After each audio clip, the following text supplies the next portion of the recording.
This is a story about two people and their dog. She was born here. He lived over here, but came here. They met here. Now they're moving here with him. This is Kiwi Me. Welcome to Kiwi Me. This is a video. Gotta take roll. Kiwi and me. Roll call. Alright, CJ. Present. Kara. Present. Present. And Sirius. Present. Okay, good. Oh, he wants down. Sirius, come back. Welcome to Kiwi Me. This is a video blog about the adventures and misadventures of three animals moving from America to New Zealand. And we're joined this week by our dog Sirius, who is one of the animals who was mentioned previously but not seen. And well, you know what? I think it's about time that we let everyone know where we are at in our countdown to departure. How many days do we have left, Kara? We have 5 days left until we leave. 5 days. 5 days.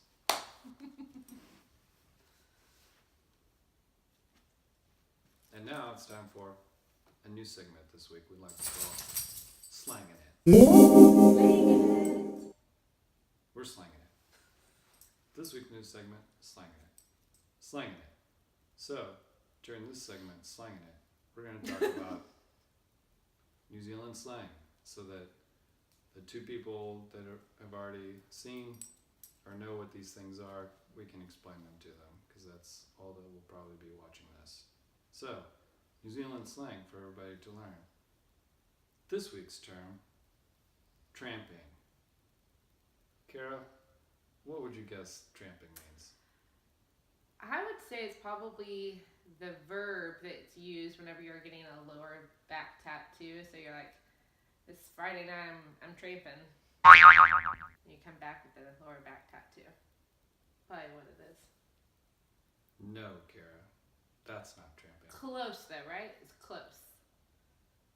No, Sirius. That's not it. Tramping is going on a hike or hiking. Not what I would call it. I would call it hiking. True that. And that's the end of our new segment, Slanging It. Slanging It. Slanging it! And now it's time for this week's main topic.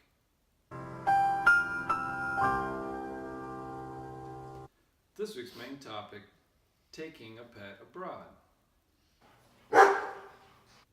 Like we mentioned earlier, we're bringing our dog Sirius with us to New Zealand, Mr. Sirius Black. And deciding about how we were going, which pet transporters we were going to use. I don't know if you can see him in the corner staring at me.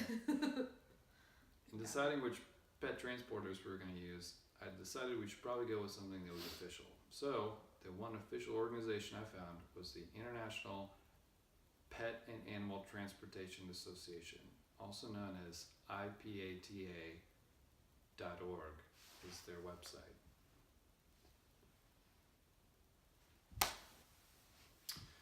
So after going to the website, we narrowed it down to 3 different pet transporters and then ended up having calls with all 3 of them together to see if we could make a good fit or if they gave us a good vibe or whatever.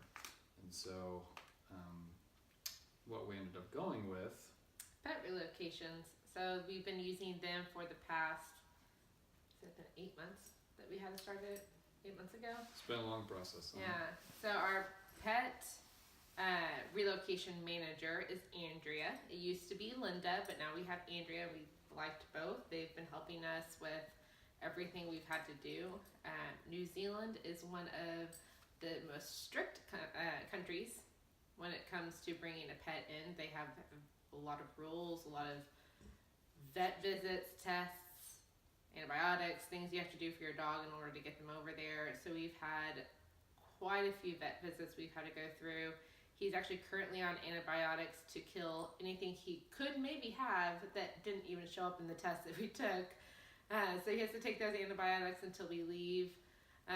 And then we actually also had to buy a huge kennel for him to be able to be transported in. We had one where he could stand up, turn around, lay down, all that. The typical size you'd see for dogs that are medium sized. But we actually had to get a lot larger of one. It takes up a huge area in our room, and right now we only live in one room. So it's a huge area to take up for us. But he has a little bed in there. He loves it, so it's working out. It's true. So we will be taking a one-way drive to Los Angeles for two reasons. One, we thought it would be a little easier on Sirius to get used to staying in that crate for long times, and he would be comforted by us being in the car with him. And then second reason is the most complications that come across when you're transporting pets come in connecting flights. And so we thought we would just have the one flight he had to take so he wouldn't be murdered by the air or whatever reasons. No, the horror stories were things like they didn't take the dog out of the kennel to go to the bathroom, or they didn't feed the dog during that connection flight. Or a cat dog situation. Yeah, they turn into a cat dog. No, you cut it in half and then That's stitch what together. cat dog. A Alone in cat the world and of a little dog. cat dog. Nickelodeon. Cat dog. And so that's why we're driving, and then dropping him off the day of that we're leaving, and we'll leave that night, but he will get one last visit that night and the next day, and he will get on the flight the next day. And Pet Relocations is taking care of all of that. We dropped him off with their vet that they have and take care of all of it for us.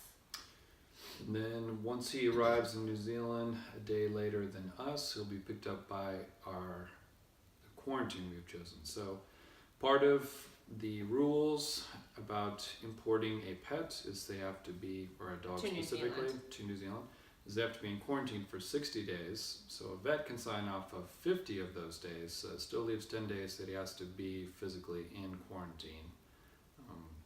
And so we also went through the process of recommendations from Pet Relocation.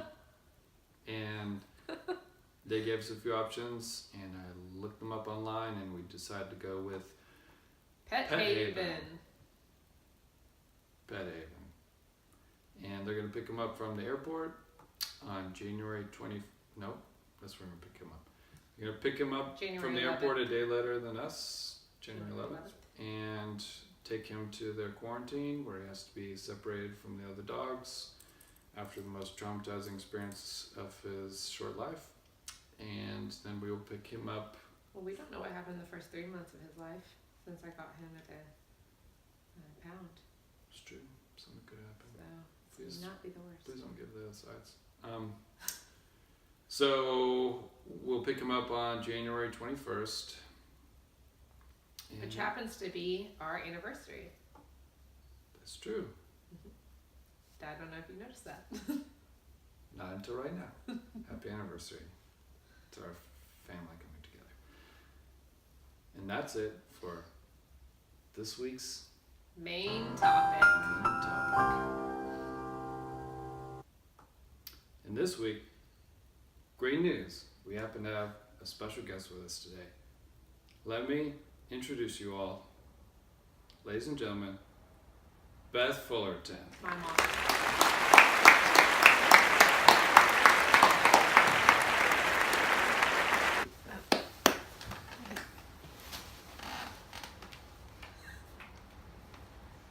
Hello, Hey, Beth Fullerton. Tell us a little bit about yourself. I'm 29 years old. I have 3 daughters. They're older than me, apparently. Beth, do you like vegetables? Love vegetables. Thanks, Beth. Great job.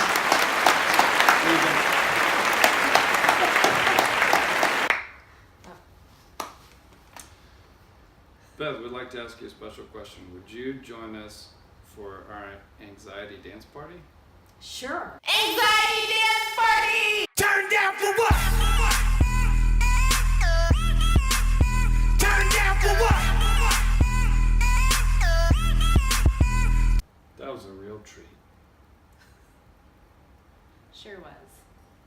And now it's time for everyone's favorite segment, Seriously Serious Thoughts.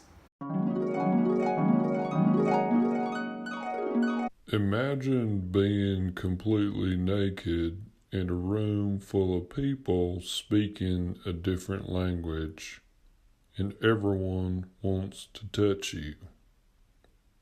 This is my life. Wow, Sirius. I've never thought about that. Well, that should about wrap it up for this week.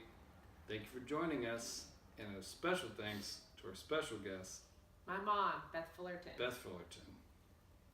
So, Kara, Yes.